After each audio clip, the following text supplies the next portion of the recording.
डिम्पल यादव पहले अपने घर की बहू बन जाएं अच्छे से, उसके बाद देश की माता बनने का ख्वाब देखेंगे। एक नेता जिसको कोई जानता नहीं था, पहचानता नहीं था, आज आप उसके बारे में सवाल इसीलिए कर रहे हो क्योंकि उसने एक अनर्गल बयान देके खुद को लाइमलाइट में लाने का एक प्रयास किया। भारत देश हमारी खुद माता है और माता का जो माता की कोख में जिसने जन्म लिया है वो माता की माता नहीं हो सकती है, ना वो माता का पिता हो सकता है। तो इस देश के अंदर में 70 वर्षों से जो एक झूठ पढ़ाया जा रहा है कि गांधी देश का पिता है, वो भी झूठ है। और जो ये अब एक नेता ने अपने आप को फेमस करने के लिए डिम्पल यादव को राष्ट्र की माता बता दिया, वो तो बिल्कुल ही मनगढ़ंत है। तो ऐसे दिवालिया, मानसिक दिवालिया लोगों के लिए क्या ही बोला जाए। अगर गांधी जी पिता हो सकते हैं तो वो माता क्यों नहीं हो सकती? सर मैंने क्या बोला?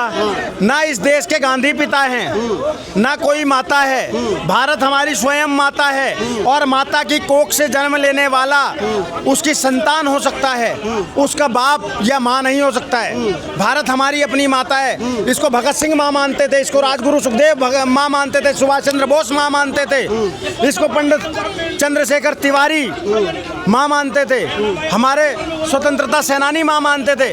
उस भारत माता का कोई बाप नहीं हो सकता है। जबरदस्ती किसी को भी बाप बना दोगे आप और हम मान लेंगे। जिसको मानना है गांधी को बाप मानते रहो, हम नहीं मानते।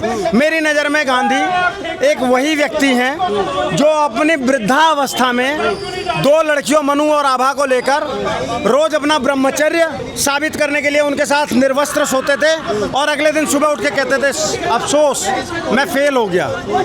ऐसा व्यक्ति मेरे देश का पिता नहीं हो सकता है। मेरी बात और सुनिए, जब मेरे देश के पिता प्रभु श्री राम नहीं हो सकते हैं, प्रभु श्री कृष्ण नहीं हो सकते हैं, महादेव नहीं हो सकते हैं, तो ये आंधी गांधी तो कभी भी नहीं हो सकते हैं। देश के चाचा हो सकते हैं, पिता हो सकते हैं, फिर आप लोगों को आपत्ति है माता पर? मैंने आपको बोला तो सही कि ये में क्या दिक्कत है? जिसको जो मर्जी बोलने दो, बोल लेने दो कि राष्ट्र का पिता हो गया, राष्ट्र का चाचा हो गया, राष्ट्र की माँ हो गई, राष्ट्र की दादी हो गई। नहीं भैया, तुम अपने ख्याली पुलाव पकाते रहो। भारत हमारी माता है, भारत हमारी माता है, गाय हमारी माता है, समझ गए? नदियाँ हमारी माता हैं। इनके पिता तुम नहीं हो सकते। कांवड़ियों के लिए आए थे वो। तुम तुच्छ हो, तुम्हारी औकात नहीं है, समझ गए?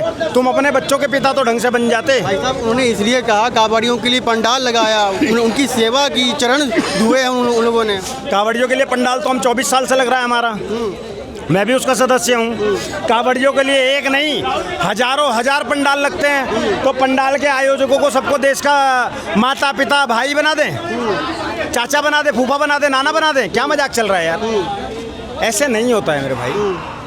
आप कोई अच्छा काम कर रहे हो, आपके काम की सराहना होनी चाहिए, लेकिन आपको सीधे उठाकर देश के जो सैनिक इस देश के लिए मर जाते हैं वो इस देश के सपूत कहलाते हैं। आप कह रहे हो कि किसी ने एक पंडाल लगा दिया मैं उसको देश की माँ मान लूँ?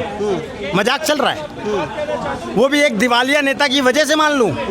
कैसे मान लूँगा जब मैं गांधी को आज तक बाप नहीं मान पाया देश का? तो ये समाजवादी वाले इतने मानसिक दिवालिया हैं। अभी एक साजिद रशीदी नामक व्यक्ति ने डिम्पल यादव को नंगी बोला था, उसका विरोध नहीं कर पाया कोई एक समाजवादी नेता, समझ गए?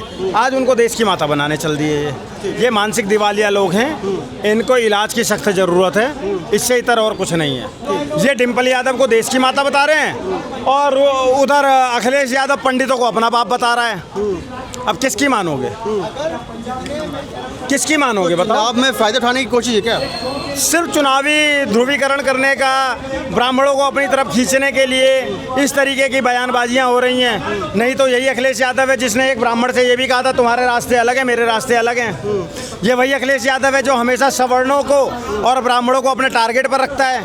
आज जब इसको देखने लगा कि उत्तर प्रदेश में ब्राह्मण थोड़ा सा नाराज है और चुनाव है तो चाह रहा है कि ब्राह्मण इसकी तरफ आ जाए, तो ये कह रहा है कि पीडीए में पीडी मतलब पंडित, और पंडित हमारे पिता तुल्य हैं, वो हमारे पूजनीय हैं, उनका सम्मान करो। ये भी बयानबाजी होती है कि आजम खान को सीधे डायरेक्ट होम मिनिस्टर बनाएंगे। किसको? आजम खान को। सरकार आएगी तो आजम खान दूर की कौड़ी हो चुके हैं, अब भूल जाइए। कद्दावर नेता, सत्ता उनसे बहुत दूर हो चुकी है। अब वो कद्दावर नेता नहीं रह गए, वो जेल के नेता रह गए हैं। इससे इतर और कुछ नहीं रह गए हैं। आजम खान जेल ही जाते रहेंगे, जमानत कराते रहेंगे, इसके और इसी तरीके से एक दिन रुखसत हो जाएंगे। पता नहीं ऊपर 72 हुरे मिले ना मिले, ये तो मैं जानता नहीं। 27 में तो आ रहे हैं। कौन आ रहा है? सपा आ रही है वो तो 22 में भी आ रहे थे। वो तो 22 में भी आ रहे थे, आ गए। ऐसे ही 27 में आ जाएंगे, जैसे 22 में आ रहे थे ऐसे ही 27 में आ जाएंगे। आप भी यहीं हो, मैं भी यहीं हूँ, देख लेंगे कौन आ रहा है।